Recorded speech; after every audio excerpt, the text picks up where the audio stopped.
إن الله وملائكته يصلون على النبي يا أيها الذين آمنوا صلوا عليه وسلموا تسليما.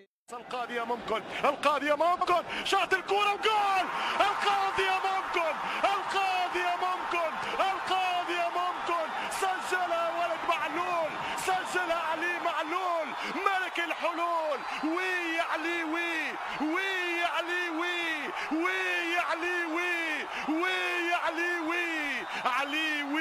معلول والكرة ياس الكرة سي.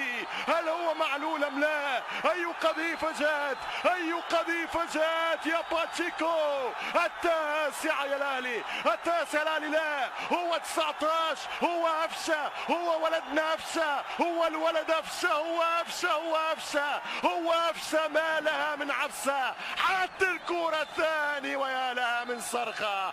كي جولاتو يا أفشة مجدي الصياد ليس لاعب الإسماعيلي من زمان. هذا أفشة صياد الأهلي، أنت الصياد الوقناص يا بيتسو. رايع كهربا قتلك باش تربحوا يا. دقائق أخيرة لا تحتمل الأعصاب، دقائق أخيرة فيها دقات القلوب أسرع من البرق. هنا المحاولة للنادي الأهلي. أفشا استقبال الله.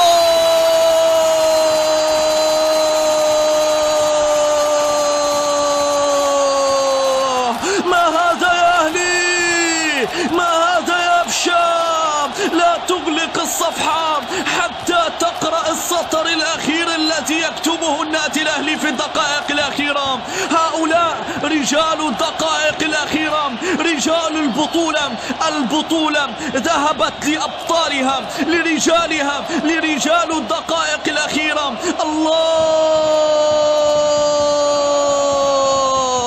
إرادة، إصرار، عزيمة. إنها روح النادي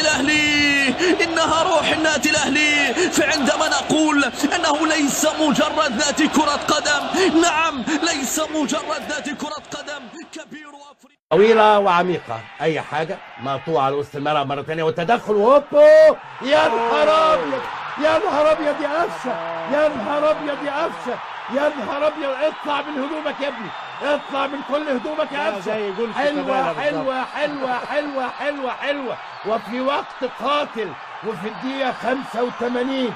يا نهار أبيض يا مجدي يا أفشة. مش ممكن، مش معقول، مش مصدق نفسه ولا أنا كمان مصدقه ولا أنا مصدق. حلوة زقها بجسمه في اتجاه يمينه بكل خبرات السنين وبكل ما في القلب من حنين. اداها باليمين. يا عيني على الجمال والحلاوة. روعة يمينك يا ابني. يا نهار أبيض، في حتة لا تصد ولا ترد، في مكان قاتل. وش رجله الخارجي لفها ايه؟ لفة ملفي، لفة جاتوه. روعة بكل خبرات السنين وبكل ما في القلب من حنين وبدماغك يا كهربا وبكل دماغ موسيماني. اداها باليمين. روعة طبعا. في الملعب كل كورة تبقى علي ويطلق الحكم الدولي الجزائري مصطفى غربال صفارة نهاية الشوط الثاني والمباراة. قطاع الكرة في النادي الأهلي مليون مبروك. ولازم نقول العالم للأندية ممثلا لمصرنا الجميلة بعد غياب 7 سنوات. مليون. هذا الفيديو لا تنسوا الإعجاب، الاشتراك وتفعيل جرس التنبيهات ليصلكم جديدنا.